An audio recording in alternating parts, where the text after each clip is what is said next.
to refer back to some of the nightmares I've seen, there's one jumped in my head as we were talking about this underwater and what trying to explode a battery bank. But I've always been real gun shy, especially once we got remote accessibility to inverters, to having these tech support folks changing my settings.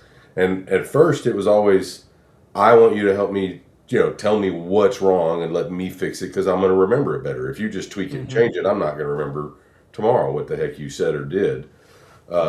And so I got my first real world example of another reason to be very sensitive about letting tech support. But I had a client that he had a nickel iron battery bank. And I don't know if any of you guys have ever encountered nickel iron. I've installed maybe a half dozen of them in our entire, 20-year almost history. So not very common, but we run into them. But he had the nickel iron battery bank, and we had upgraded him from Sunny Islands to the new Solarks when they first came out, 12K, at that point. And Mm-hmm. anyways, this was one of those customers that probably would be a typical DIYer, but he had the means to hire. He knew enough about it, but there were certainly gaps in his expertise. But long story short, he was doing me a favor, and he was calling Solar Direct with tech support and just wanting to play with his settings and make it do some different things. And I always tell my customer, I'm like, look, if you want to do anything different, please call me first. Now, if you want to walk through every feature, every button, you want to try and learn how to program it. Those guys Mm-hmm. get paid for that, and aside from this walkthrough, where I'll show you how to turn it on and off and the basics, I don't have time to show you every single setting and what it does and all that.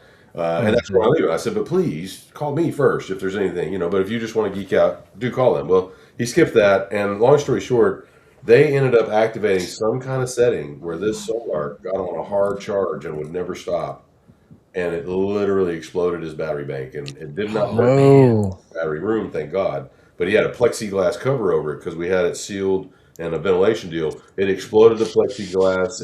It spit the guts out of four batteries right in the mid apex where the midway point of the battery bank. Dang. But yeah, ever Sounds since like they. then, I'm super anal about no, you don't change nothing. You tell me if I catch you changing something, I'm definitely not going to be a nice guy. Sounds like they turned Man. on some kind of equalization cycle, some high voltage Hmm. It was a equalization. glitch. They changed his battery setting from even being the kind of battery, and they triggered a constant charge. And yeah, but they wrote him a check. I don't know how much, but there was definitely a comma involved. And we ended up getting a whole new lithium battery bank and hadn't looked back. But yeah, so be careful who you let touch your system. Uh, Mm.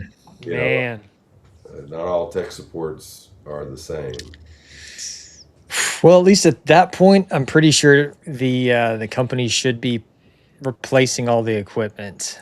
But you still don't want to deal with your house exploding and all the things that can go along with that. Thanks for watching this clip from Unplugged Live. If you want to see the rest of the full hour show, check it out right here.